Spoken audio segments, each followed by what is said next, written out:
سمع أخيتي، بعد ما تفرجت في هذه المقاطع لحمي بورش، أحسست بالغيرة والغبطة نحوكن، وأنتن تلبسن اللباس الأبيض كالمعتمرات أو الحاجات، تحجون مقام سيدي بوتشار قدس الله روحه. وكيف وأنتن تتماين مع سيدي حجيب خشوعا للألحان والأشجان، حاملين هواتفكن لتقرأن ما تيسر.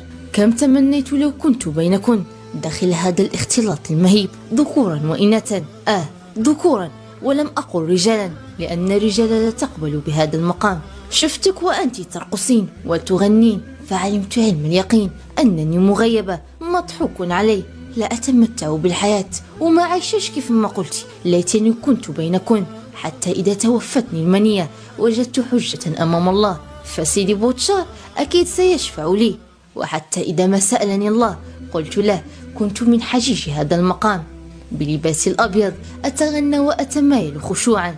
فعلا خاصني نطلق شوية كيف ما قلتي في الرسالة، خاصني نرخص ونولي من يا أيها الناس، ونولي حتى أنا كندير ستوريات مزوقة ومقادة، معتمرة أو حاجة إلى إحدى المقامات العالية، مقام سيدي بوتشار أو غيره.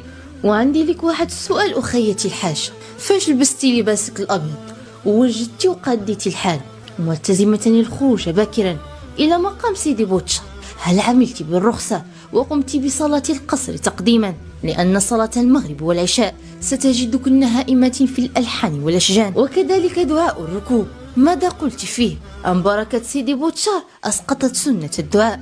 أخيرا ما دعسني أن أقول لك أخيتي وللذكور الذي كانوا حولك سوى الدعوة التقليدية المشهورة، الله يعطيكم العز، أما الدل راكم عايشين فيه وأنتم لا تعلمون.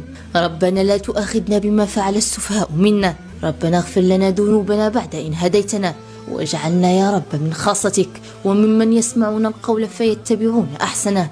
والسلام عليكم.